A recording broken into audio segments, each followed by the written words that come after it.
विज्ञान के दम पर कई मुकाम भी हासिल किए हैं, पर अभी तक इंसान ये नहीं जान पाया कि मौत के बाद आदमी के साथ क्या क्या होता है। लोक कथाओं की माने तो कई जगह पर यह माना जाता है कि इंसान की मौत होने पर वो तारा बन जाता है। जैसे गांव बदलते हैं वैसे ही कहानियां भी बदलती हैं। बात कुछ साल पहले की है। मैं अभी अभी नहाकर लौटी थी कि तभी खबर आई कि गांव के पुराने तालाब में कुसुम गिर गई है। देखते ही देखते ये खबर गांव में आग की तरह फैल गई। सबको कुसुम की फिक्र तो थी ही, पर सबसे बड़ी फिक्र उसके बच्चे की थी। कुसुम पेट से थी। मैं दौड़ी दौड़ी पुराने कुएं के पास पहुंची तो देखा वहां पहले से ही भीड़ जमा हुई है। गांव के आदमी ने कुएं में छलांग लगाई और कुसुम की लाश को रस्सी बांधी। जी हाँ, लाश को। कुसुम ने दम तोड़ दिया था। वैसे ही कुसुम को तैरना नहीं आता था। उस समय वो पेट से थी। पानी में गिरने के बाद वो चीखी होगी, चिल्लाई होगी। पर पुराने कुएं पर कम ही लोग पानी भरने आते थे, क्योंकि कुसुम का खेत कुएं के बगल में ही था। इसीलिए उसका इस कुएं पर आना जाना लगा रहता था। पहले भी कई बार वो इस कुएं से पानी भर चुकी थी, पर इस बार शायद उसकी किस्मत में कुछ और ही लिखा था। लोग कुसुम की लाश को ऊपर खींचने लगे। जैसे ही कुसुम की लाश को बाहर निकाला गया, उसके घर वाले फूट फूट कर रोने लगे। घर में नया मेहमान आने की खुशी अब मातम में बदल चुकी थी। कुसुम का पति तो सुन्न होकर कुसुम के चेहरे को देख रहा था। ना ही वो रो रहा था और ना ही उसके आंखों से आंसू आ रहे थे। वो बस बिना अपनी पलकें झपकाए कुसुम को देखते ही जा रहा था। कुसुम तो वैसे दुबली पतली सी ही थी, मगर पानी में ज्यादा देर रहने के कारण उसकी लाश फूल गई थी। मैंने ये नजारा पहली बार देखा था। हालांकि मुझे डर लगना चाहिए था, पर मुझे डर नहीं लग रहा था। पर हाँ, एक अजीब सी बेचैनी जरूर हो रही थी। कुसुम की लाश, एक अजीब सी बेचैनी और गांव वालों की रोने की आवाज, ये सब मेरे कानों में, आंखों में समा रहे थे। पुलिस मौके पर पहुंची। उन्होंने गांव वालों का बयान लिया और अंतिम संस्कार करने की इजाजत दे दी। पुराने कुएं के पास वाले खेत में ही कुसुम का अंतिम संस्कार किया गया। मौत तो इंसान के हाथ में नहीं होती। शरीर से आत्मा कब निकल जाए किसी को पता नहीं चलता, किसी को पता नहीं।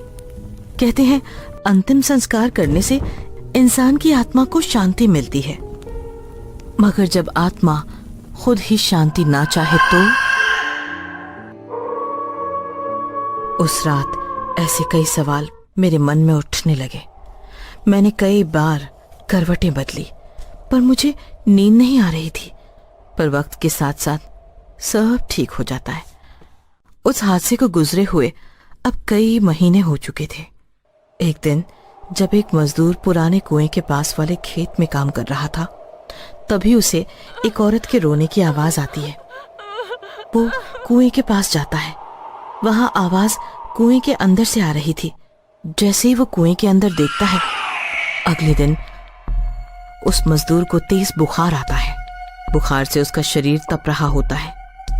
वो बार बार कहता रहा कि मेरे पास मत आओ, मैंने तुम्हारा क्या बिगाड़ा है, मुझे छोड़ दो। उस शाम उस मजदूर की मौत हो जाती है। गांव में अब पुराने कुएं का डर फैल जाता है। कुसुम की आत्मा अभी भी उस कुएं में ही है। ऐसी बातें गांव में शुरू हो जाती हैं। कुसुम के घरवाले भी कुएं के पास वाले खेत में खेती करना छोड़ देते हैं। ये सब सुनकर मुझे कुछ समझ नहीं आ रहा था। मेरे दादाजी को भी गुजरे हुए कुछ महीने ही हुए थे और उनका अंतिम संस्कार तो हमारे घर के पीछे ही किया था। फिर मुझे कभी मेरे दादाजी क्यों दिखाई नहीं दिए? मेरे दादाजी कहते थे कि इंसान मरने पर कुत्ते का जन्म ले लेता है। इत्तेफाक से दादाजी के गुजरने के दूसरे ही दिन हमारे घर में एक कुत्ते का बच्चा लाया गया, जिससे कि घर की और खेती पर नजर रखी जाए। मन में सवाल फिर से झांकने लगे। मुझे कई बार उस पुराने कुएं पर जाने की इच्छा हुई, लेकिन डर के मारे कभी हिम्मत नहीं हुई। हालांकि हमारे घर आने का छोटा रास्ता यानी शॉर्टकट उसी कुएं के पास से गुजरता था। पर यह सब होने के बाद हमने दूसरे रास्ते से आना जाना शुरू कर दिया। एक रात पिताजी बाजार से घर लौट रहे थे। आज उन्हें बहुत देर हो चुकी थी। बारिश का मौसम था, रात का अंधेरा और उसमें काले बादल। अचानक जोर से बादल गरजे और बारिश शुरू हो गई। अरे, इस बारिश को भी अभी आना था। पापा एक पेड़ के नीचे रुक जाते हैं और बारिश रुकने का इंतजार करते हैं।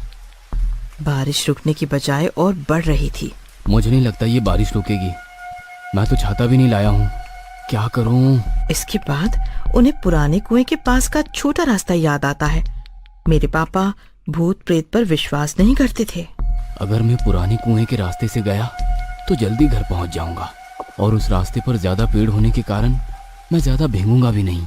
पापा पुराने कुएं के रास्ते पर चल पड़ते हैं। चारों तरफ अंधेरा और तेज बारिश की आवाज। पापा तेज चलने लगते हैं। तभी उन्हें अपने पैरों के साथ पायल की भी आवाज आने लगती है। पापा एक जगह रुक जाते हैं तो पायल की आवाज भी शांत हो जाती है। पापा फिर से चलने लगते हैं। उसी के साथ पायल की आवाज भी आने लगती है। तभी उनके पीछे से कोई गुजरता है। वो पीछे देखते हैं तो पीछे कोई नहीं होता, पर जैसे ही वो आगे देखते हैं उन्हें कुसुम की आत्मा दिखाई देती है। उसे देखकर पापा की आंखें फटी की फटी रह जाती हैं। वो डर के मारे पीछे जाने लगते हैं और कीचड़ में फिसलकर गिर जाते हैं। कुसुम की आत्मा धीरे धीरे पापा के पास आने लगती है। नहीं! पापा अपनी आंखें खोलकर देखते हैं तो हमारा कुत्ता उनका हाथ चाट रहा होता है। पापा उसे देखकर राहत की सांस लेते हैं। पापा आसपास देखते हैं तो वहां कोई नहीं होता। पापा कुत्ते के साथ साथ घर आ जाते हैं। घर आने के बाद उन्हें ठंड लगने लगती है और बुखार भी आता है। अगली सुबह डॉक्टर की दवाइयों से उन्हें आराम मिलता है। इसके बाद वो रात का किस्सा घर वालों को बताते हैं। तभी मेरे ताऊजी कहते हैं कि बड़े बुजुर्ग ठीक कह गए हैं। मरने के बाद इंसान कुत्ते का जन्म ले लेता है, और हमारा ये कुत्ता और कोई नहीं बल्कि हमारे पिताजी हैं।